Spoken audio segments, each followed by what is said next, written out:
I get home from a speech last night, and I go online, and I look, and I find out that at DePaul University, right here in Chicago, right here in town, some guy comes to give a speech. Some speaker invited by the college Republicans, invited to give a speech, and all hell breaks loose. And to top it off, the gentleman who was giving the speech, who was supposed to give the speech, is somebody who I'm a big old fan of, Milo Yiannopoulos. You know him. He writes for Breitbart. He's the technology editor at Breitbart.com, but he does really everything. You can follow him on Twitter at Nero. He's somebody I really like, and I'm excited to hear what kind of speech he was going to give, but he was never able to give the speech because all hell broke loose.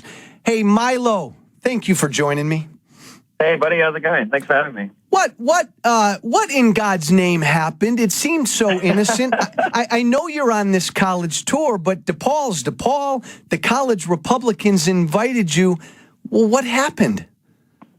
Well, I started giving a talk. I speak in, fairly uncompromising terms about feminism and Black Lives Matter and a few other things, the sacred cows of the progressive left. And they don't really have very much to say to me in the way of factual arguments, so they tend to scream and yell and shout and make a big fuss, try and shout me down.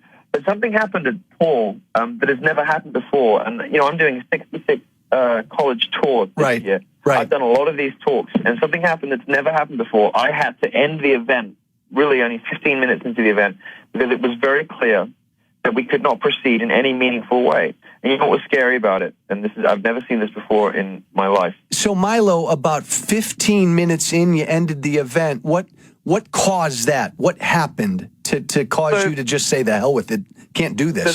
So these guys charge the stage, and they, I guess they're from Black Lives Matter. Right. And they charge the stage, start yelling. One of them grabs the microphone from the MC, from the interviewer, starts yelling into it, and the other guy starts pacing up and down the stage. So wait, back up, my friend. Milo, you're telling me that people went onto the stage where you were giving a speech?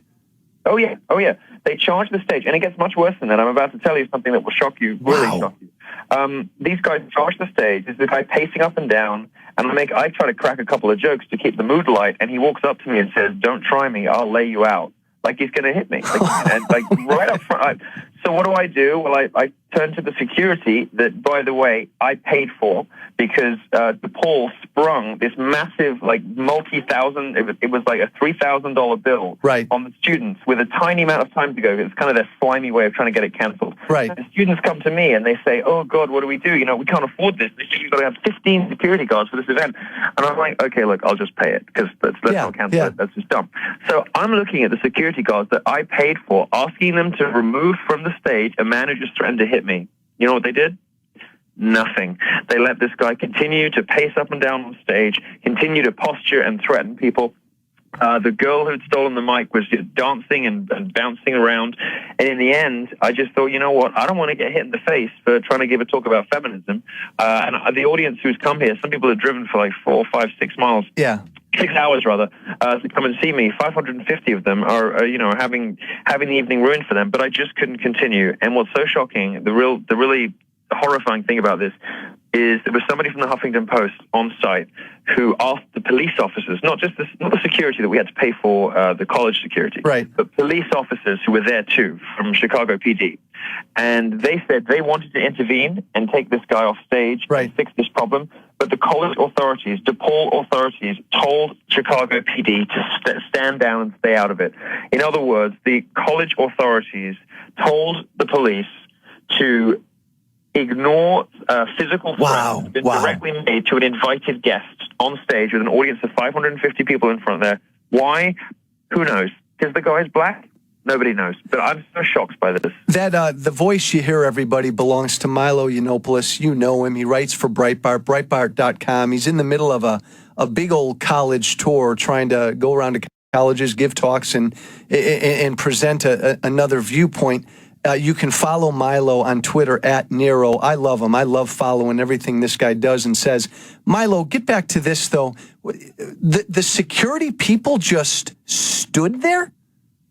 Oh yeah, they just stood there. This is security that I had paid for, not to protect people from me, to protect me from them. Did they give you? They're not there because some gay guy with the wrong opinions is threatening anybody's safety. I'm just trying to put on a nice show, you know. Did they give you any reason, Milo? Did the security give you any reason why they stood down? No, they did not. And then when I spoke to one of the college administrators outside, when they refused to allow me back in the building that I had been speaking in, I wanted to go back in and get my stuff. You know, my mobile phone was in the green room. I had, like, you know, my stuff out the back. They would not let me back in the building. And I said, okay, so you're perfectly fine with this guy threatening to hit me on stage, but I can't go back in the building I'm supposed to be speaking on stage at. He's like, no, I'm sorry. I'm worried for everyone's physical safety. I'm worried for your physical safety. I said, you weren't very worried about my physical safety. And somebody was on stage, like, you know, squaring up to me. And I said, could somebody please get this guy off stage before he hits me? And nothing. This is what's happened with American college campuses. I was very shocked. You know, I'm a Brit, so I didn't know, you know, I'm DePaul, big school, Catholic university. I'm a Catholic. I thought, great, it's going to be like a calm, you know, respectful, civilized, God-fearing kind of environment. I could not have been more wrong. That campus is clearly the product of faculty that has, for, you know, generation after generation after generation of students, you know, year after year after year, emboldened students with the worst kind of entitlement, encouraging them to do and say whatever they want, provided they've got far left progressive politics, of course. Well, and Milo, I don't know if you saw, Milo, but the college president, who I believe is in France, issued a statement, sort of, maybe kind of apologizing, but he took shots at you and your views. Yeah, but he mischaracterized my views. Absolutely. He said, not actually mischaracterized even as too generous. Yeah. He just got it wrong. He said that I believe that being homosexual is entirely a matter of choice. I've never said that. I've never said that. I defy him to produce a single example on television or in any written column in print, anywhere where I've ever said that. It's just not true. So he's setting me up as this villain, saying, well, he believes this, which is obviously rubbish, and he believes this, which is obviously rubbish. None of these things are true. And then, of course, he apologizes to the college Republicans, but he doesn't apologize to the invited guest of the university who was being threatened. And anyway. Hey, Milo, so this is no indication about I want my money back, dude. Absolutely. So this is the first time this has ever happened to you on all the campuses you've been on, where students literally jumped up on stage, grabbed the mic, threatened you, and 15 minutes in, shut it down. That's the first time that's ever happened to you. Well, there's been a lot of disruption in my school because the left they like to scream and yell and shut you down instead of listen to your arguments because, of course, they can't win on the facts. So there's been a lot of disruption before, but this is by far the worst disruption I've ever had. And the sort of complicity of the university is what made me realize I had to cancel the event. And that I've never done before. That is a first, you know. And I've spoken at some very liberal schools. I've spoken at Bucknell, Little Liberal Arts College in Pennsylvania. I've spoken at Rutgers, where protesters were smearing blood on their faces. I've spoken at American University, very liberal school. There were 150 protesters outside saying Milo wants us dead. You know, again, complete nonsense, of course. But at none of those schools did I feel the need to shut down the event because I thought it might spill over into something ugly, because security and the college administrators refused to do their job, but refused to do their job in one direction. They would have been very happy to police any of my audience. They would have been leapt down the throat of any of my audience if they'd stepped out of line. But because it was Black Lives Matter, they could get away with murder. You know, it's so you think absolutely shocking. That's fascinating, Milo. Milo Yiannopoulos, you know him. He writes for Breitbart, Breitbart.com. Follow him on Twitter @Nero. Milo, I appreciate you taking a minute here. Last question.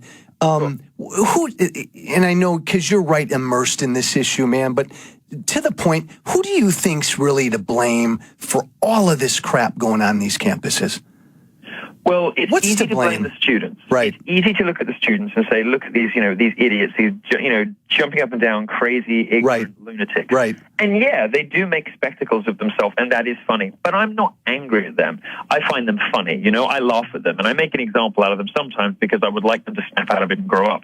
Right. I'm not angry at them. I'm angry at the faculty. I'm angry at people who have been teaching for 20, 30, in some cases 30 years, these fact-free, evidence-free conspiracy theories about the patriarchy, conspiracy theories about white supremacy. At DePaul, they've got this. The girl that was on stage that snatched the mic. Her major is in African and Black diaspora studies. This is the kind of degree where you graduate dumber than when you started, because you are fed a cocktail of conspiracy theories and lies. This sort of distorted Afrocentric history, encouraging you to believe that all of your problems are the responsibility of people with a different skin color. There was a girl, at the bottom of the stage last night who said, "I've been oppressed for 200 years." I said, "Honey, you're looking great for you. You don't look that old." but this is what they're told. They're told that all of their problems are the result of people, and that there's only one possible result of that, and that is discord, disharmony, ultimately racism. And the responsibility for that is not with the students. They don't arrive at college like this. People don't come out of the womb believing, in the wage gap, which is nonsense, or campus rape culture, which is nonsense, or the cis-het white male patriarchy, whatever nonsense you could read in the Guardian or New York Times or whatever. They don't arrive at college like this. Radicals are not born; they're made. Exactly. And they're being made by the faculty at on American college campuses. And I have to tell you, out of everywhere I have visited, I have never seen an example quite so stark and quite so killing as the DePaul University administration telling the police not to take someone off stage. Oh, my God. Threaten to punch an invited speaker because what? Because he's a Black Lives Matter activist. Who cares? DePaul, but they won't do it because he's got the right politics. DePaul University ought to be ashamed. Hey, Milo, I love you, man. Keep fighting. Everybody, follow Milo and his fight on Twitter at Nero. Milo, thanks for joining us, man. Thanks so much for having me, and thank you for the kind words. You got it. We will make America great again.